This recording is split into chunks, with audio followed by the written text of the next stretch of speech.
ಇದೇನಿದು? ಬಾಸ್ ಏನಿದು? ಬೆಡ್ ಮೇಲೆಲ್ಲ ಈ ಥರ ಹೂಗಳನ್ನ ಇಟ್ಟಿದ್ದಾರೆ. ರೂಮ್ ಕ್ಲೀನ್ ಮಾಡೋದೇನಾದ್ರೂ ಮರ್ತೋಗ್ಬಿಟ್ರಾ?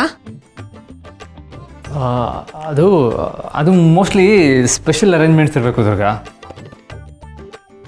ಶಾನ್ವಿ, ನನ್ನನ್ನು ಪೂರ್ತಿ ಇಕ್ಕಟ್ಟಿಗೆ ಸಿಲುಕಿಸ್ತಾ ಇದೆಯಾ? ಸುಮ್ಮನೆ ಬಿಡಲ್ಲ ನೀನು. ಶಾನ್ವಿ, ನನ್ನ ಕೆಲಸನ ತುಂಬ ಈಸಿ ಮಾಡಿಬಿಟ್ಟೆ. ಈಗ ಇವರಿಬ್ರು ಈ ರೂಮಲ್ಲಿ ಹೇಗೆ ಅಡ್ಜಸ್ಟ್ ಆಗ್ತಾರೆ ಅಂತ ನೋಡೋದೇ ಮಜಾ.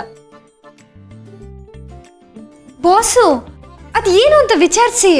ಹಾಂ, ಅಲ್ಲ ಏನಿದು ಬೆಡ್ಡೆಲ್ಲ ಈ ರೀತಿ ಡೆಕೋರೇಟ್ ಮಾಡಿದ್ದೀರಲ್ಲ? ಮೋಸ್ಟ್ಲಿ ನೀವೇನಾದರೂ ಕನ್ಫ್ಯೂಸ್ ಆಗಿ ನಮ್ಮನ್ನ ಬೇರೆ ರೂಮಿಗೆ ಕರ್ಕೊಂಡ್ಬಂದಿದ್ದೀರಾ ಹೇಗೆ? ಇಲ್ಲ ಸರ್, ಇದು ನಮ್ಮ ರೆಸಾರ್ಟ್ನ special honeymoon shoot. Shanvi madam ಅವರು ಇದೇ ರೂಮ್ ಬೇಕು ಅಂತ ಸ್ಟ್ರಿಕ್ಟ್ ಆಗಿ ಆರ್ಡರ್ ಮಾಡಿದ್ದಾರೆ. ಏನು ಹನಿಮೂನಾ? ಅಂದರೆ ಹೊಸದಾಗಿ ಮದುವೆಯಾದ ಜೋಡಿಗಂತಲೇ ಇರೋ ರೊಮ್ಯಾಂಟಿಕ್ ರೂಮ್ ಇದು ಮೇಡಮ್.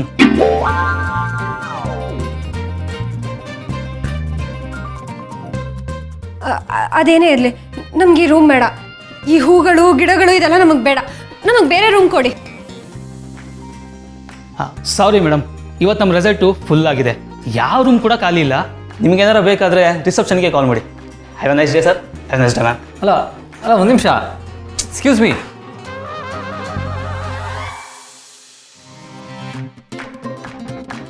ಇವರಿಬ್ರನ್ನ ಒಂದು ಮಾಡೋದಕ್ಕೆ ಈ ಹೂಗಳು ಬೆಡ್ ಮೇಲೆ ಇರಬಾರ್ದು, ಗಾಳಿಯಲ್ಲಿ ತೇಲ್ತಿರ್ಬೇಕು.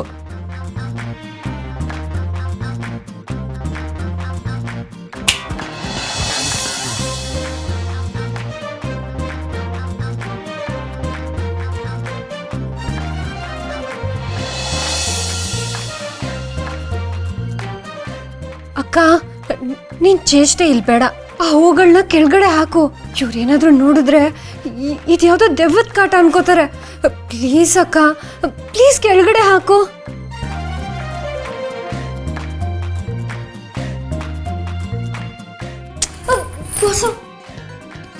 ದುರ್ಗ, ಏನಾಯ್ತು?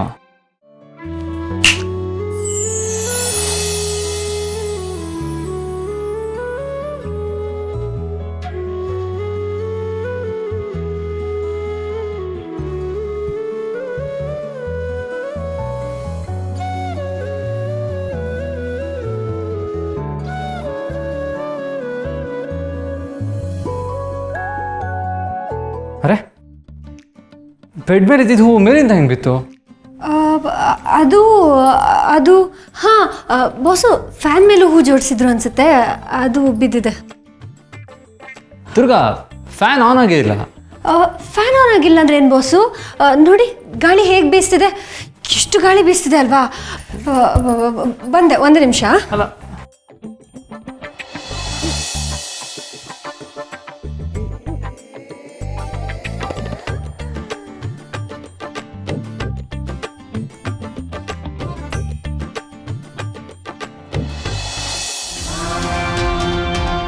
ಯಾಕೆ ಮಾಡಬೇಕಾ? ಮುಖದಲ್ಲಿ ಇಷ್ಟೊಂದು ಭಯ. ಆ ದುರ್ಗಾ ಮತ್ತು ಅಂಬಿಕಾ ಕೊಡಗಿಗೆ ಹೋಗಿರೋದು ನಿನ್ನ ನಿತ್ಯಗೆಡಿಸಿದ್ಯಾ? ಹೌದಮ್ಮ, ಯಾರಿಗೂ ತಲುಪೋದಕ್ಕೆ ಸಾಧ್ಯ ಇಲ್ಲ ಅನ್ನೋ ಕಾರಣಕ್ಕೆ ದಾಕ್ಷಾಯಿಣಿ ಪ್ರತಿಮೆನ ಕೊಡಗಿನ ದಟ್ಟ ಕಾಡಿನ ಮಧ್ಯದಲ್ಲಿ ಬಚ್ಚಿಟ್ಟಿದ್ದೆ.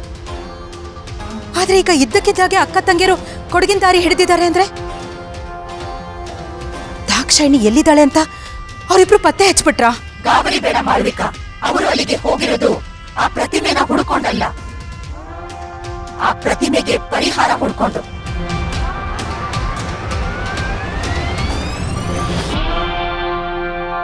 ಏನು ಪರಿಹಾರನ? ಅಂದ್ರೆ ದಾಕ್ಷಾಯಿಣಿನ ಆ ಶಿಲಾರೂಪದಿಂದ ಮುಕ್ತಿಗೊಳಿಸೋ ದಾರಿ ಅವ್ರಿಗೆ ಸಿಕ್ಬಿಟ್ಟಿದ್ಯಾ? ಒಂದ್ ವೇಳೆ ಆಕೆನನ್ನಾದ್ರೂ ಮುಕ್ತಿಗೊಳಿಸ್ಬಿಟ್ರೆ ನಮ್ ಕಥೆನೇ ಮುಗ್ದೋಯ್ತಲ್ಲಮ್ಮ. ಅಷ್ಟು ಸುಲಭವಲ್ಲ ಮಾಳ್ವಿಕಾ. ಕೊಡಗಿನಲ್ಲಿ ಒಂದು ಪಾಳು ಬಿದ್ದ ಯಾರಿಗೂ ತಿಳಿಯದ ಪುರಾತನ ದೇವಾಲಯ ಇದೆ. ಆ ದೇವಾಲಯದ ಗರ್ಭಗುಡಿಯ ಒಳಗೆ ಒಂದು ಕಲ್ಲಿನ ಡಮರು ಇದೆ. ದಾಕ್ಷಾಯಿಣಿ ಮತ್ತೆ ಮನುಷ್ಯ ರೂಪಕ್ಕೆ ಬರಬೇಕಂದ್ರೆ ಆ ಕಲ್ಲಿನ ಡಮರು ಸದ್ದು ಮಾಡಲೇಬೇಕು.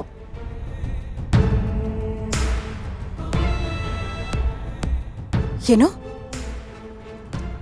ಕಲ್ಲಿನ ಡಮರು ಸದ್ದು ಮಾಡ್ಬೇಕಾ? ಏನ್ ಹೇಳ್ತಾ ಇದ್ದೀರಮ್ಮ? ನೀವು ಹೇಳೋದನ್ನ ಕೇಳಿದ್ರೆ ಇದೆಲ್ಲ ತುಂಬಾ ಸುಲಭ ಅನ್ನಿಸ್ತಾ ಇದೆಯಲ್ಲಮ್ಮ. ಅಲ್ಲಿಯೇ ಇರೋದು ಅಸಲಿ ಕಥೆ. ಆ ದೇವಸ್ಥಾನ ಇರೋದು ಸಾಮಾನ್ಯ ಜಾಗದಲ್ಲ, ಅದು ದಟ್ಟವಾದ ಕಾಡಿನಲ್ಲಿ ಅಡಗಿದೆ. ಅದನ್ನ ಮನುಷ್ಯರು ನೋಡಿ ಯುಗಗಳೇ ಕಳೆದಿವೆ. ಆ ದೇವಸ್ಥಾನದ ದಾರಿ ಪತ್ತೆ ಹಚ್ಚೋದೇ ಅಸಾಧ್ಯದ ಕೆಲಸ. ಒಂದು ವೇಳೆ ಪತ್ತೆ ಹಚ್ಚಿ ಒಳಗ್ ಹೋದ್ರೂ ಆ ದೇವಸ್ಥಾನನ ಕಾಯ್ತಿರೋದು ಸಾಮಾನ್ಯ ಮನುಷ್ಯರಲ್ಲ. ಸಾಮಾನ್ಯ ಮನುಷ್ಯರಲ್ಲ ಅಂದ್ರೆ ಮತ್ಯಾರಮ್ಮ ಆ ದೇವಸ್ಥಾನ ಕಾಯ್ತಾ ಇರೋದು?